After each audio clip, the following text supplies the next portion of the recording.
Je suis littéralement sur une tranche de carpaccio où j'ai l'impression d'être sur le marteau-piqueur de Jackie là dans les travaux. Vous oubliez le feutre, vous oubliez les stylos, les crayons, vous oubliez tout hein. J'ai emmené Smaug du Hobbit avec moi. Oh là là là là là là là là, ce retour oh, c'est quand elle s'endort, que c'est... Oh là là là là.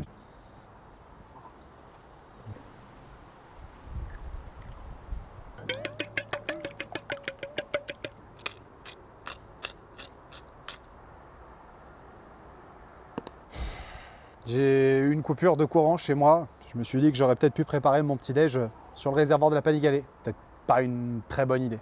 Bon, laissez-moi aller ranger ça. Bonjour tout le monde, j'espère que vous allez bien. Oui, c'était une petite blague comme ça pour commencer la vidéo de façon la plus joviale possible. Nous avons aujourd'hui encore une énorme chance, un immense honneur, un privilège tout à fait incroyable puisque nous allons faire l'essai aujourd'hui de la toute nouvelle Ducati Panigale V4S 2023, s'il vous plaît, le joyau de Bologne, la furie italienne que j'ai déjà eu l'occasion d'essayer. Enfin, il y a longtemps de cela, j'avais testé cette machine en version 2021, c'était une des premières motos qu'Espace Murit nous avait prêtées et vous vous en doutez, on va les remercier, bien sûr. Espace Murit, encore une fois, nos grands amis, un des plus grands partenaires de la chaîne, qui font Kawasaki KTM, Ducati et Kawasaki et qui sont localisés à Châtillon. Et j'ai quelque chose pour vous. Alors, je me suis un petit peu bataillé, j'ai négocié, j'ai voulu apporter quelque chose qui puisse vous servir à vous et avoir une vraie plus-value au fait de regarder la chaîne et surtout d'aller chez Espace Murit. Je n'aime pas négocier. Négocier.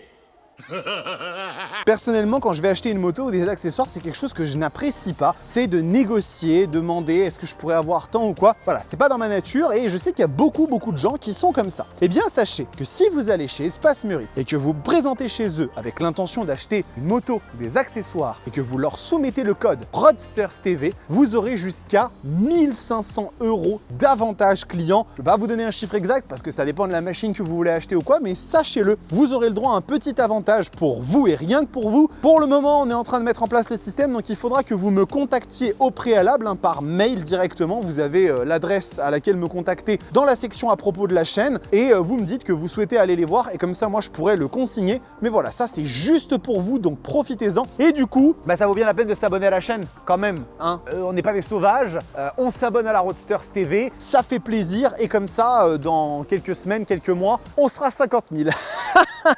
J'aimerais bien. Bon, trêve de blablatage, il est temps de s'attaquer à ce petit morceau rouge là comme ça. Alors, j'ai déjà parlé à maintes reprises de la Panigale, mais si vous découvrez la chaîne avec cette vidéo, en 2012, Ducati fracasse la baraque en annonçant une moto qui va marquer l'histoire. Il s'agit de la Ducati Panigale 1199. C'est la première fois que une machine de Bologne arbore le nom de pas d'un chiffre. Ça n'a aucun sens ce que je viens de dire, mais oui, en effet, on abandonne les appellations 996, 999, 1098 pour la nommer simplement Panigale. Et avec elle arrivent beaucoup de changements dont certains qui n'ont pas plu aux puristes, l'abandon notamment du treillis tubulaire au profit d'un nouveau châssis dont on parlera un petit peu après, je ne vais pas spoiler. À l'époque de l'arrivée de la 1199, la baraque est totalement fracassée comme ça avec un bicylindre qui sort plus de 195 chevaux, ce qui à l'époque n'en fait pas la plus puissante des sportives. Il existait déjà des machines qui la dépassaient au niveau de ses chiffres, mais sur un bicylindre et en termes de couple, autant vous dire que ça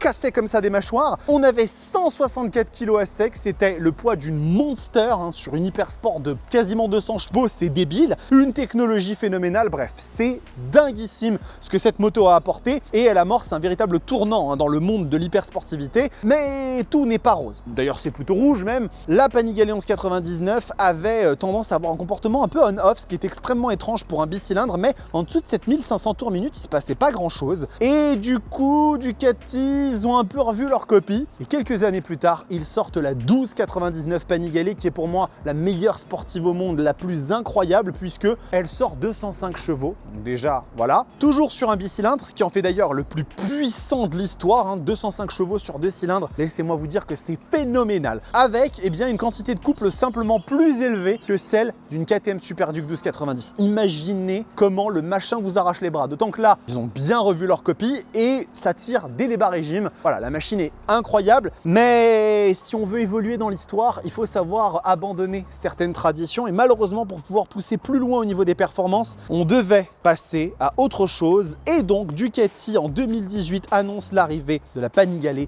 V4. C'est un coup de semonce incroyable dans le monde de la moto et aussi dans les fesses des puristes puisque le bicylindre qui était véritablement la marque de fabrique de Bologne est définitivement abandonné au profit d'une nouvelle architecture qui permet d'aller chercher des summums de puissance avec une technologie encore plus poussée, un design qui reste toujours bien évidemment au sommet et les années passent avec des versions différentes, la V4, la V4S, la V4SP, etc. etc. Et en 2023, on arrive sur cette dernière mouture qui promet quelques petites innovations, quelques petites améliorations que je vais vous partager tout de suite dans le tour Zdadik. Alors, vous le savez, normalement, on fait toujours un tour du look de la machine. Ça va pas changer. Bon, on va mettre les choses au clair tout de suite. Cette moto est le plus bel engin roulant qui existe au monde. Point barre, je veux pas d'histoire, pas de débat, pas de discussion. Vous êtes ici sur ma chaîne, c'est moi qui décide. Je ne suis pas objectif sur la Panigale car c'est vraiment pour moi la plus belle moto qui soit. La 1299 est vraiment mon modèle de référence, mais il faut quand même peut-être pas déconner.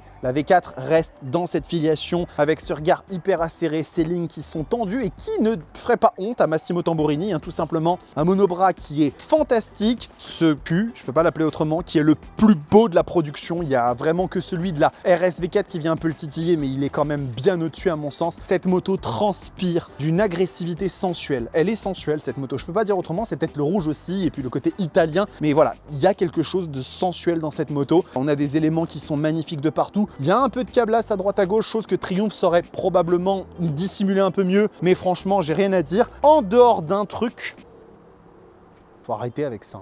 Bon, je le sais, les ailerons, ça devient quelque chose d'assez mainstream dans les motos sportives. Mais bon, moi, j'ai du mal et puis je trouve qu'ils sont super mal intégrés. Ils sont en plastique, ils auraient pu être en carbone. Vous verrez, le prix de la moto le justifierait quand même. C'est vraiment le seul point que je peux lui reprocher. Pour le reste, c'est un sans faute. Elle est à tomber, cette moto. Dites-moi dans les commentaires ce que vous en pensez. Est-ce que vous êtes un fervent défenseur de la Panigale ou est-ce que vous la trouvez pas plaisante esthétiquement? Je vois pas comment c'est possible, mais ça peut arriver, bien sûr. Donc voilà, ça là-dessus, c'est une œuvre d'art, c'est un bijou et elle irait aussi bien dans un salon que dans un garage que sur un circuit, aucun problème. Maintenant, nous allons parler del motore, puisque le moteur, il y a beaucoup de choses à en dire. Ce V4 Stradale, dans cette déclinaison maintenant qui est destinée à l'hypersportive, sort 215 chevaux, il fait un peu plus de 1100 cm3 et 124 Nm de couple. Ce sont des valeurs qui sont totalement folles parce qu'il n'y a qu'une seule moto qui est capable de la tenir au niveau de ce genre de chiffre, de cet équilibre puissance-couple, c'est la Aprilia RS-V4 qui en a d'ailleurs un chouïa plus, mais elle pèse quelques kilos de plus également. Donc à mon avis, on s'y retrouve à peu près au niveau du rapport poids-puissance et c'est véritablement une usine à sensations sur le papier. On verra en dynamique si c'est le cas ou pas, mais ça s'éloigne beaucoup de ce qu'on peut avoir l'habitude de voir sur des 4 cylindres en ligne plus traditionnels comme celui de la ZX10R ou de la S1000RR, etc., etc. Là, on est vraiment sur quelque chose qui devrait avoir plus de répondants en bas et surtout un comportement un peu particulier puisque à l'image de la Street Fighter, de la Multistrada et de la Diavel, elle a une technologie qui lui permet d'éteindre 2 de ses 4 cylindres quand elle est à l'arrêt ou qu'elle est à basse vitesse, en ville notamment. Est-ce que c'est fait par praticité parce que ça diminue la consommation, la chauffe et ça lui donne un comportement de bicylindre, ou est-ce que c'est par nécessité parce que sinon la moto chauffe beaucoup trop et ce serait dangereux pour la machine? Ça, je me prononcerai pas, on verra dans le tour dynamique ce qu'on en pense. Mais toujours est-il que ce moteur est incroyable, c'est un monument et j'ai hâte de vous le montrer. En termes de châssis, on est également ici sur des solutions qui sont peu usitées dans le monde de la moto et même de l'hypersportivité puisque c'est une monocoque en aluminium qui d'ailleurs existe depuis la Panigale 1199. Il ne fait que 4 kg ce châssis, c'est n'importe quoi. C'est un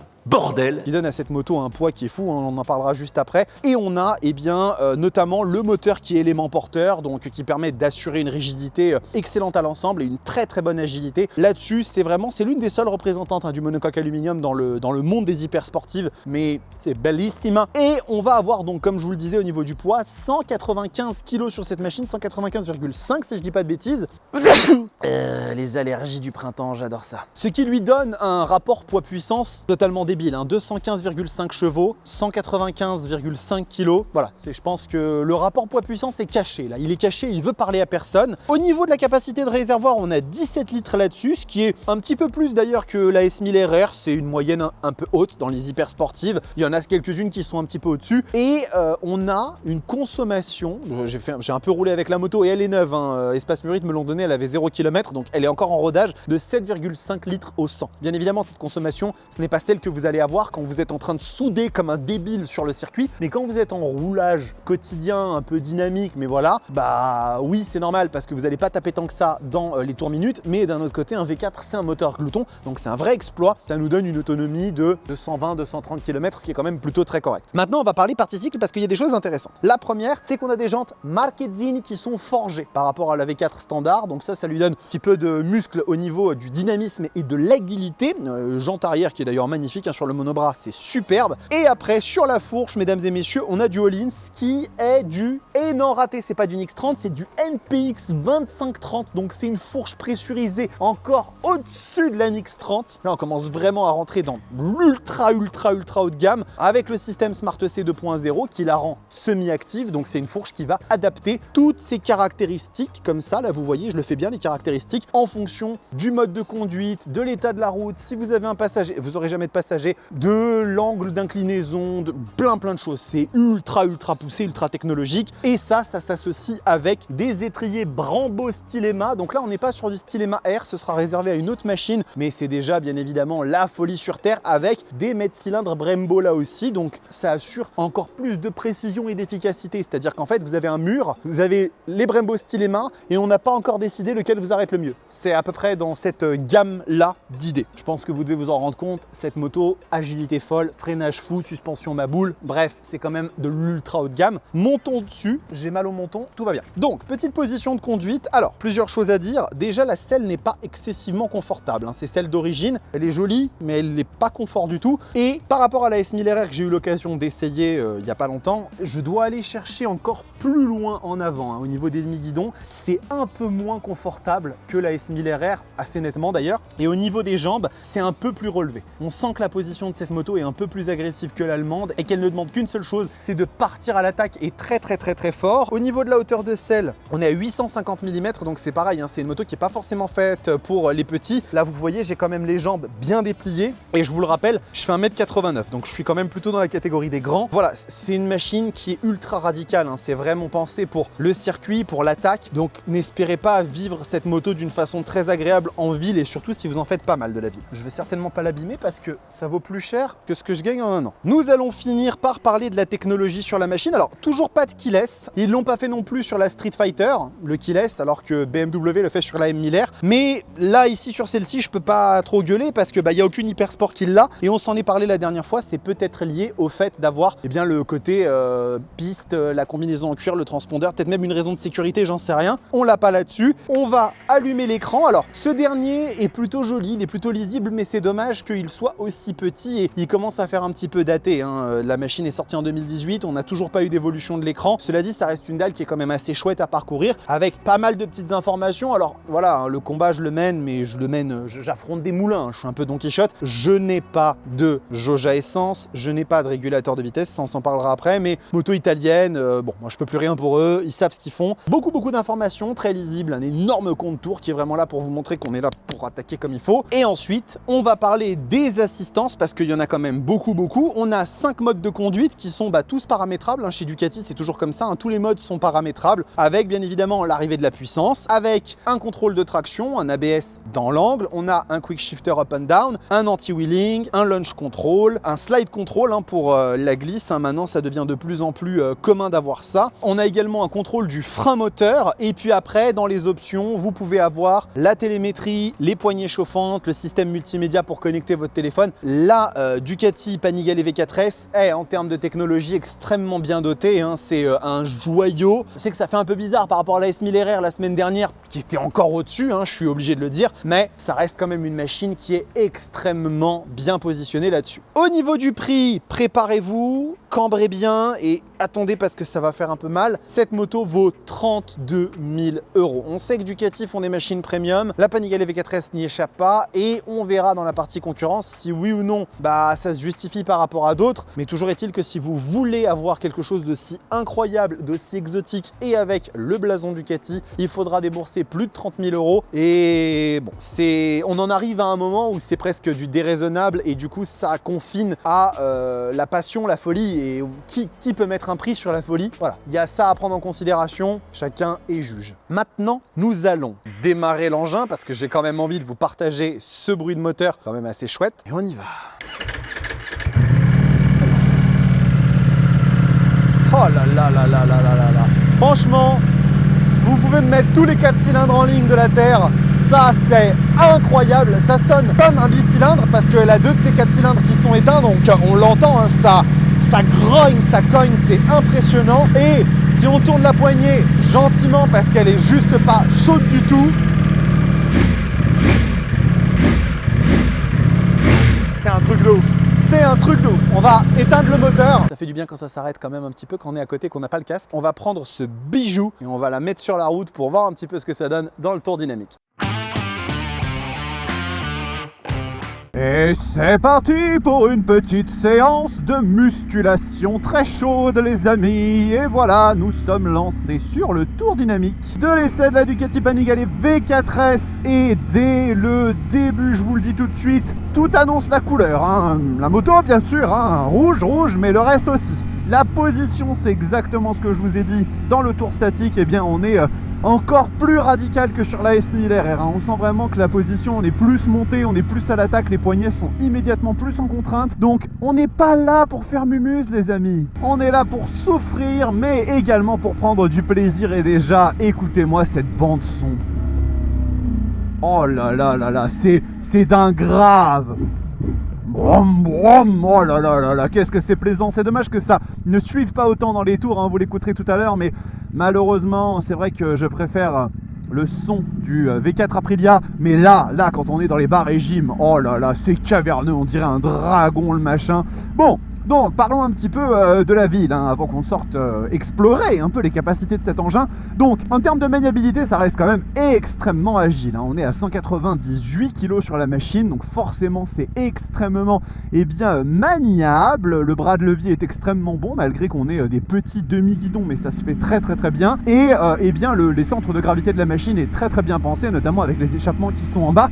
Donc tout ça se fait relativement bien au niveau de la maniabilité des commodos et des leviers notamment.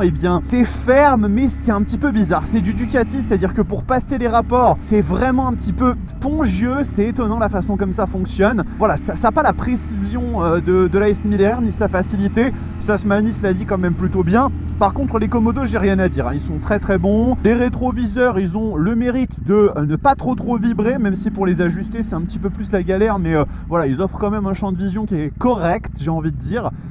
Si vous remplacez ça par des Rizoma Stealth, vous allez tout de suite voir la différence. Et le problème, et bien évidemment, écoutez, les aspects pratiques se limitent au strict minimum. On a quand même des warnings, hein, c'est appréciable. C'est quelque chose que les motos italiennes n'avaient pas forcément il y a encore quelques années de ça. Mais bon, on n'a pas de jauge à essence, pas de régulateur de vitesse qui pourrait permettre de rendre cette machine un petit peu plus vivable au quotidien, hein, et éviter d'avoir trop mal.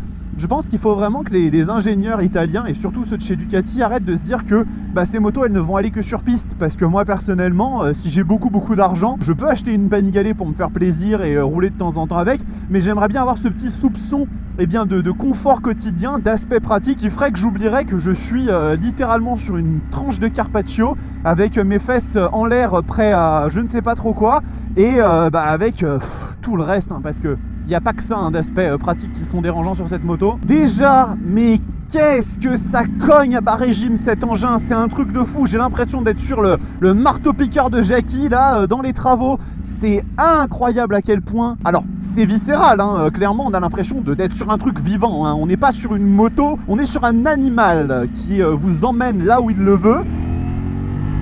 Oh là là. Par contre, ça va être plaisant après. Mais clairement, putain, qu'est-ce que ça vibre ce machin. C'est à des années-lumière de la S1000 RR. C'est vraiment l'antithèse parfaite de l'allemande, hein. Alors que la S1000RR était vraiment beaucoup plus lisse, beaucoup plus feutrée hein, pour une hypersport, c'est assez étonnant à le dire, mais c'était le cas. Alors là, vous oubliez le feutre, vous oubliez les stylos, les crayons, vous oubliez tout. Hein. Le mot feutré n'a pas sa place avec cette machine. Témoin ces pilonnements. C'est ça qui est chouette aussi, hein, c'est ce côté bicylindre. Oh là là, regardez quand ça démarre. Et donc c'est 2 cylindres qui s'éteignent hein, à bas régime ou quand on est à l'arrêt, hein, c'est quelque chose dont je vous ai déjà parlé à plusieurs reprises. Ils viennent pour servir un but, et ce but c'est la chauffe moteur. Cette machine est une fournaise, malgré les mises à jour qui font qu'en 2023 les ventilateurs s'activent un petit peu plus tôt, etc. Vous allez vivre constamment avec la chaleur sur une Panigale V4S, même à 130 km/h sur l'autoroute, vous la sentirez en permanence. Et tous vos repères vont être baissés de 5 à 10 degrés. Si pour vous, conduire une moto, c'est agréable jusqu'à 25 degrés, mettons, avec une Panigale V4S, ce sera jusqu'à 15-20 degrés maximum, parce que cette moto chauffe vraiment énormément. Il faudrait quand même pas se perdre et oublier que ceci est une hypersport, et c'est fait majoritairement pour kiffer sa race. Et là-dessus, oh là là là là là là, ce châssis est incroyable, hein. Le monocoque aluminium, c'est vraiment quelque chose de fantastique.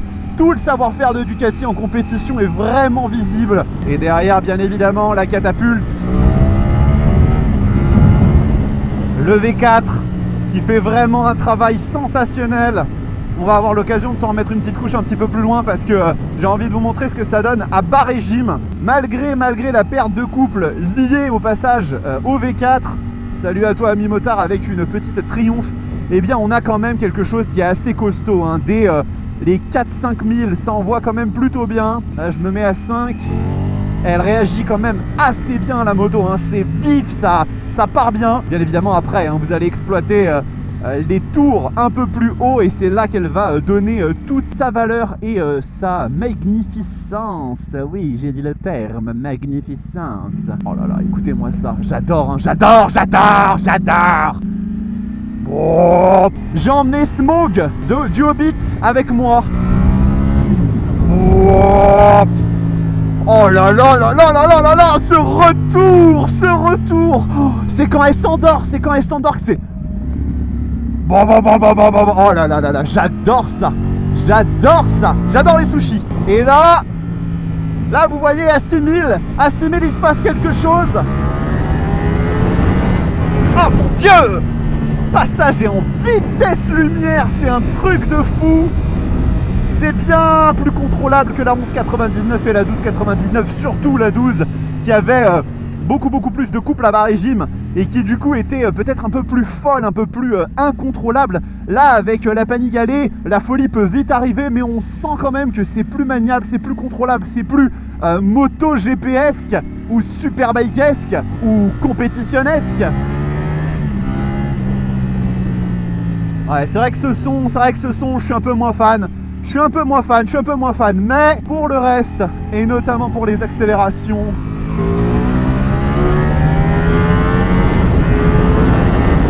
waouh. Ah, ça plaisante pas du tout.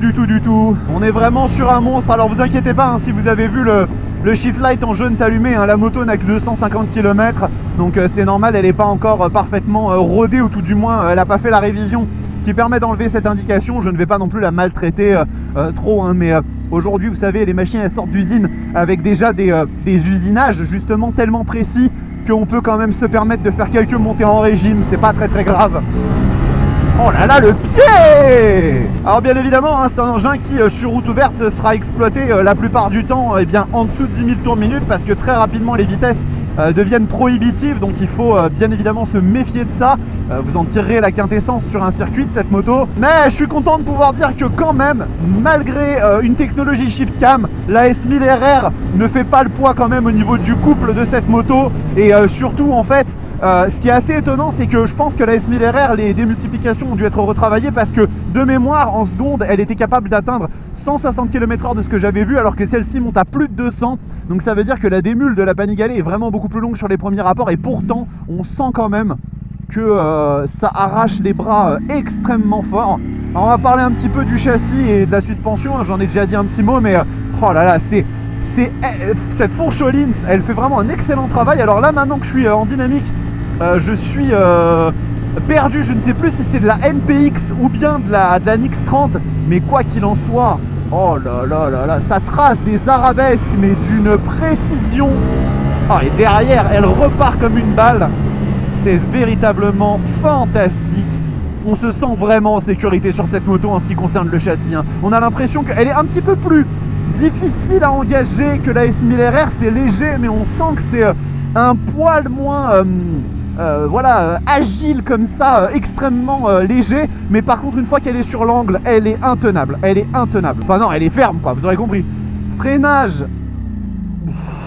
Wow, bah c'est bon. De toute façon, Brembo Stylema, vous avez tous mes tests pour bien vous faire une idée sur ce que ce freinage donne. Il est vraiment exceptionnel de précision, de mordant, de dosabilité. C'est... Oh là là, ça enterre la moto. Et bon, je le fais à vitesse un peu plus modérée là, mais même quand vous roulez vite, c'est fantastique. Ça, il y a zéro souci. Et puis, bah écoutez, je termine sur les aspects pratiques. Comme je vous disais, la chauffe moteur de cette machine qui est excessive. Vraiment, c'est une moto qui chauffe comme c'est pas possible. Il faut vraiment apprendre à vivre avec. Là, vous voyez, j'ai roulé un peu, la moto devrait être un peu refroidie. J'ai de la chaleur parce qu'en fait, vous avez le coude d'échappement qui est juste en dessous de vos fesses. Et du coup, bah ça joue énormément. Et malheureusement, il faut vivre avec. La Panigale, c'est vraiment une moto de compromis. C'est-à-dire qu'il faut accepter toutes les contraintes qu'elle vous donne pour recevoir tout le plaisir qu'elle est en mesure de vous offrir. Et ça, c'est une recette qui marche depuis des années chez Ducati parce que ce sont des machines sans compromis. Justement, en fait, je parlais de compromis, mais en fait, elles ne vous en donnent pas. Mais derrière, elles vous offrent quelque chose de très exotique, de très viscéral. Et j'avoue que ça, c'est quand même assez chouette. La consommation, je vous en ai parlé dans le tour statique. J'ai pas grand chose à rajouter. On est dans les 7 litres au 100. La manipulation du Komodo qui se fait quand même plutôt bien. Voilà, on est à 8.1, mais je pense que c'est parce que j'ai peu de kilomètres au compteur. On peut descendre à 7.5 et puis la lisibilité de ce dernier très bonne. Tout ça marche très bien, même si j'aurais préféré quelque chose d'un peu plus grand, mais c'est ce que m'expliquait Geoffrey de chez Espace Murid, c'est que bon la moto, je crois qu'en termes de techno, elle date de 2018, donc elle a 5 ans. Il serait peut-être temps effectivement que le compteur soit remis un peu à jour avec quelque chose d'un peu plus moderne, parce que c'est vrai qu'elle se fait faire un peu la nique par d'autres marques, mais au-delà de ça, bon, je vais pas me plaindre. Et puis la conduite passager, vous oubliez, hein, on est d'accord? Merci. En fait, faites-moi plaisir. J'ai même pas demandé à Mathilde de monter avec moi là-dessus. Bon, déjà parce qu'il n'y a pas les repose-pieds passagers sur celle-là. Ils se sont même pas emmerdés, Espace Murid, ils ont fait. On va pas installer les repose-pieds passagers sur une Panigale V4S. Ça vous donne tout de suite le ton. Hyper sport oblige. On n'est pas sur une machine qui est faite pour ça. Donc je ne discuterai même pas de cette considération ici. Et on va se faire un dernier petit bout de ligne droite et de courbe pour vous donner encore quelques images. C'est incroyable. Et là, le freinage enterre la moto. Ça, vraiment, il n'y a rien à dire. Ça marche très bien. La suspension fait un boulot exceptionnel. Et si c'est du NPX en fourche et non pas du NX30, ils n'ont rien perdu de ce premier tiers d'amortissement très agréable qui donne à cette fourche à la fois du confort et une précision extrême. Et là, vous voyez, je roule, je suis en route un peu départementale, etc. Donc je roule pas non plus à 40 km/h. Et je sens que ça chauffe. Elle est chaude. J'ai pas autre chose à dire. C'est une moto qui est chaude. Dans tous les sens du terme, la Ducati Panigale est une moto très chaude. Chaude à vivre, chaude sur ses températures, chaude sur les émotions qu'elle vous donne. Et chaude très probablement aussi sur le portefeuille. Mais ça, on va s'en parler juste après dans la partie concurrence.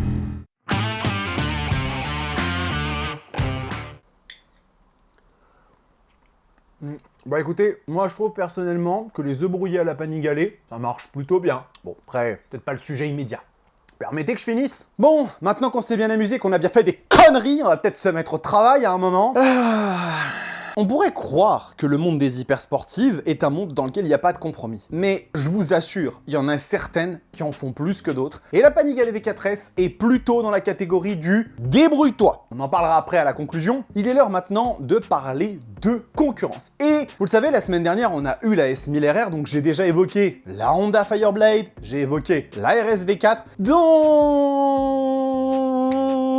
vais faire les choses un peu différemment. On va d'abord évoquer une concurrente qui est plus ou moins directe parce qu'on est à peu près dans les mêmes gammes de prix. Je veux parler de la BMW M1000 RR. Et oui, là pour le coup, on est vraiment parti sur l'ultra haut de gamme de chez BMW, c'est-à-dire la version la plus ultime de leur sportive la plus ultime. La M1000 RR, quand elle est arrivée, c'était en fait la première fois que le département Motorsport a posé sa griffe sur une moto, parce que vous savez qu'ils font les voitures M, la M2, la M3, la M125, et du coup ils ont décidé de s'essayer comme ça à l'exercice de la moto, et ils ont sorti une machine qui n'a ni plus ni moins que gagné le comparatif hypersport de Moto et Motard, le dernier qu'ils ont fait, avec une facilité assez évidente. Donc la machine elle est extraordinairement poussée, elle a déjà bien évidemment toutes les assistances électroniques qu'on peut rêver d'avoir sur la S1000 RR, mais également des modifications possibles sur le châssis qui sont encore plus poussées, les ailerons qui sont là vraiment en carbone et intégrés à la machine, 212 chevaux, soit 2 de plus que l'actuel S1000 RR, et puis surtout là dans cette version à 33 000 €, il n'y a pas toute la folie que vous pouvez rajouter sur le pack M, qui lui va rajouter les roues en carbone, toutes les pièces en carbone autour, bla bla bla bla, ce qui en fait une machine du coup à près de 40 000 € à ce moment-là, mais bon, là on est déjà dans le royaume des machines ultra chères. Écoutez, si le ramage se rapporte ça veut rien dire ce que je vais dire. Si la M1000 RR est un tant soit peu comme la S1000 RR en termes d'agrément de conduite, elle devrait être quand même plus vivable que la Panigale. Je l'ai vue quand même au siège de BMW France et elle avait l'air un petit peu plus haute. Bon, si vous voulez me voir essayer une M1000 RR un jour, dites-le dans les commentaires et peut-être que BMW France pourront faire un truc pour nous. Ensuite, et puisque je ne l'avais pas évoqué la dernière fois, on va retourner au Japon, mais cette fois-ci chez nos amis de chez Kawasaki. Et oui, on va parler de la ZX-10 RR, ça y est, ils s'y mettent, ça va être comme Honda, ils vont nous sortir des R à tout va. Donc, la ZX-10R, c'est un monstre de piste. C'est une moto qui a des titres de superbike en pagaille, c'est vraiment une des motos les plus incroyables en termes de palmarès sur ces 20 dernières années. Et Kawasaki, ils ont décidé de pousser un peu le délire, comme ça, en allant chercher une machine encore plus puissante, encore plus performante. Est-ce que c'était vraiment nécessaire? Donc là, on est à 204 chevaux, ce qui nous éloigne un petit peu de tous ces monstres qui gravitent dans les 215, 212, 217. Mais attention, Kawasaki, ils peuvent s'appuyer sur la technologie RAM Air pour pouvoir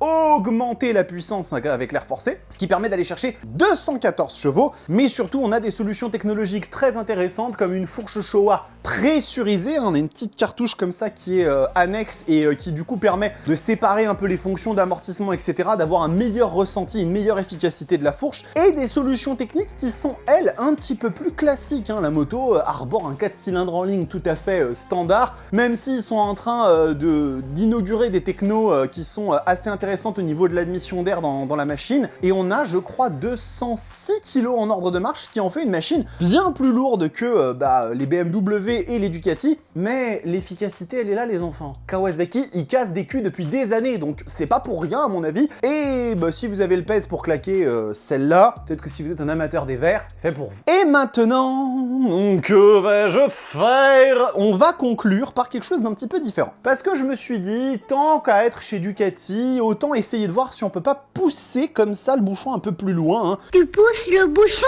un peu trop loin, Maurice. Vous avez économisé avec le confinement, vous avez mis des sous de côté, et vous vous dites finalement qu'une V4S, c'est un petit peu une moto du tout venant. Eh écoutez, j'ai deux options à vous proposer. Dans un premier temps, vous pourrez partir si vous le souhaitez sur une Panigale V4 SP2, qui est finalement la version ultime de la Panigale dans son moteur configuration d'origine. C'est très complexe, mais bon, là on est sur la version, on va dire, la plus aboutie de la V4S telle qu'elle est là, c'est-à-dire qu'on va garder toutes les caractéristiques de cette moto, mais en plus, on va rajouter un coloris Winter Test qui est à se damner, il est magnifique, à chaque fois que je le vois, je suis... Et espace murite en nom de temps en temps, donc c'est chiant. On a un embrayage à sec, c'est pas mal. On a des roues en carbone, donc là on va les tâter un peu, M1000 RR, tout ça, c'est plutôt cool. On a une selle en Alcantara, un réservoir en Alubro C, et une machine très chouette finalement. Donc bon, c'est le prix de l'exclusivité parce que au final, vous rajoutez quand même, allez, 8 000 € sur le prix.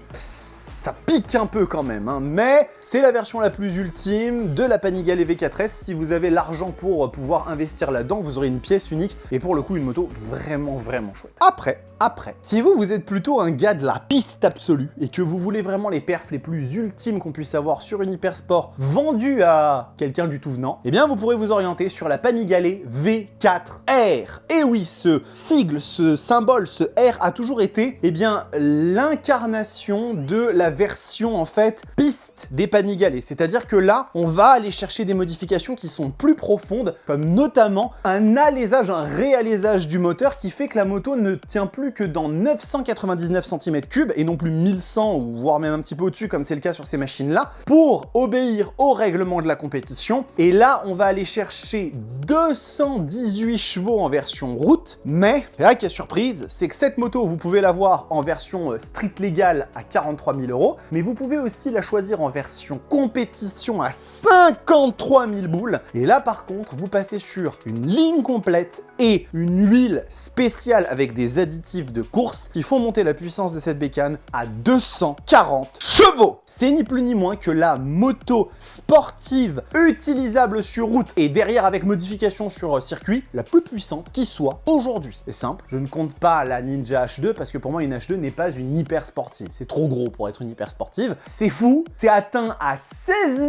500 tours minute en 6ème, c'est monstrueux, c'est des régimes mais je sais même pas comment ce machin tient. Là pour le coup Ducati ils ont vraiment fait des dingueries au niveau de leur moteur et donc si vous voulez l'ultime, si vous avez l'argent pour vous payer une moto qui coûte le prix d'un bon apport pour un appartement, bah la V4R c'est fait pour vous. Comme je le disais en début de cette conclusion, le début de la conclusion, c'est intéressant, la Ducati Panigale est une hypersport qui ne fait pas de compromis. Et étonnamment, il y a des hypersports qui font des compromis. La S1000RR qu'on a vu la semaine dernière en était un exemple. Cette machine possède une quantité phénoménale de défauts. La position de conduite est atroce, dès lors qu'on se dit que c'est une moto homologuée pour la route. C'est vraiment dur à vivre. La chauffe, mon Dieu, la chauffe, c'est insupportable. Même si, pour 2023, je le concède, ça va quand même un peu mieux. Et les aspects pratiques sont aux abonnés absents d'une machine qui coûte quand même 32 000 €. Mais force est de constater que l'expérience de conduite est juste hallucinante. Cette moto délivre un truc qui vous prend là, comme ça, et qui vous retourne les tripes. Le son est phénoménal, le moteur est viscéral, guttural. C'est une lame de rasoir une fois qu'elle est posée sur sa trajectoire, rien ne peut l'en enlever. Et bah c'est juste la plus belle moto au monde quoi. Encore une fois, vous le savez, c'est personnel, mais je vous délivre mes impressions. C'est pour moi le plus bel engin roulant qui soit. Elle est parfaite de bout en bout. Bon, juste les ailerons où effectivement ça fait mon opinion. Mais du reste, voilà. Donc est-ce que acheter une Panigale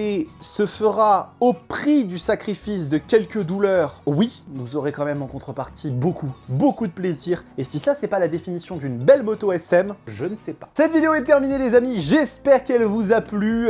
J'étais très content de pouvoir vous amener à la fois la S1000RR, puis la Panigale V4S bout à bout. C'est vraiment extrêmement rare d'avoir comme ça deux hypersports à la suite l'une de l'autre. Et en plus, je les ai eu les deux en même temps, qui va me permettre de vous proposer le duel de ces deux motos, hein, très bientôt. Vous allez voir, la semaine prochaine, normalement, il arrive. Donc j'ai hâte de vous montrer ce nouveau format. Et n'hésitez pas à vous abonner à la chaîne, il faut qu'on soit 75 milliards. Je ne veux pas qu'on soit moins que 75 milliards. Sinon, j'arrête les vidéos. Un petit commentaire, un petit like, ça fait toujours plaisir et ça aide au référencement de la vidéo. Je vais pas vous raconter de conneries. Oui, ça aide à ce que la vidéo soit bien vue, à ce qu'il y ait plus de vues, à ce que je gagne plus d'argent, à ce que je puisse mieux en vivre. Donc oui, s'il vous plaît, si vous voulez me soutenir, n'hésitez pas. Et le petit statut Roadstar, n'oubliez pas, qui vous donne des petits avantages notamment, hein, c'est le petit abonnement que vous payez tous les mois et qui vous donne accès à des shorts en avant-première, des vidéos que je vais essayer, des petites réponses en priorité aux commentaires, les petits emojis quand on fait des lives. Je sais que ça en fait un moment qu'on n'en a pas fait, mais les deux autres avantages sont plutôt cool. Et comme d'habitude, je vous envoie, si vous ne l'avez pas encore vu, sur la vidéo d'essai de la S1000RR, très intéressante, et également, dès qu'elle sera disponible, sur le comparatif, le duel entre la Panigale et la S1000RR. En attendant, portez-vous bien, kiffez vos motos, ciao!